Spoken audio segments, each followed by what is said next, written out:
Yep. but it has to be talked about. We've got some really serious issues, especially in high schools. I'm Yep. helping some constituents in a high school here in Ballarat, and it's just mind-boggling what's happening. What's happening? I haven't heard. So I've got a constituent here in Ballarat, 14-year-old son, and having to get changed in the change rooms twice a week with a biological female who's exposing herself in front of all the boys twice a week. Yeah. So in in attempt to be inclusive of this one individual, this school actually didn't engage in any conversation, nothing with the majority in this situation. Like, they didn't even do a risk management plan. They didn't even follow child safe standards in regards to, so in child safe standards, children should be included in discussions around decisions that impact them. Yep. That did not happen. And so when the mother rang to the school to have this conversation, she just kept being thrown the LGBTIQ policy.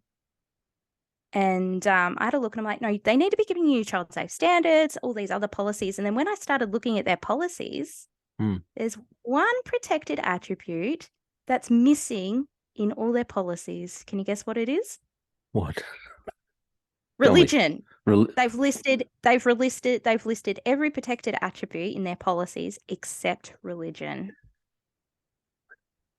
Okay. So these young people, if they're even to look at all the other policies, not the LGBTIQ one, but all the other policies within their school, they would be led to think that they don't hold a protected attribute and therefore don't have protections like they do, when in fact they actually have the same protections.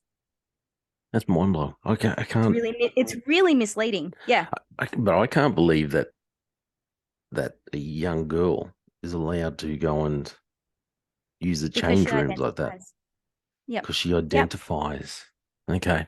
I asked them if they had engaged CASA, which is Centre Against Sexual Assault, to have a trauma-informed aspect to doing this. And they said that they got the inclusions officer from the local YMCA, which their job is only to advocate for LGBTIQ. So that was the expert they got in to help them navigate this whole situation and implement it. What would happen if one of the boys, let's just say you have one of these boys are highly aggressive, very there's sexual. so many risks. The young girl who's suffering from gender dysphoria, I assume. Yeah. Yeah.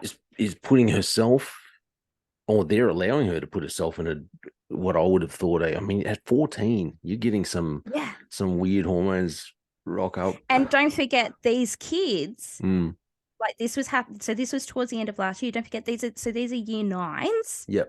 Who've spent their first 2 years of high school in isolation. Yeah. Because of COVID as well. So the social skills, the risks are just phenomenal. Wow. Okay. And they didn't do a risk management plan. They did a transitional plan for that one individual. So they didn't even, so it's almost like here in Victoria, too scared to even talk about the risks. Yep. Because then even that might be seen if you raise a concern that, oh, if we do this might happen or that might happen, which you would normally do in managing the risks. Yep. That if you even raise that concern, you're being transphobic. So it's just, it's like you're constantly walking under eggshells and they don't want to talk about it. You've blown my mind right now. Sorry.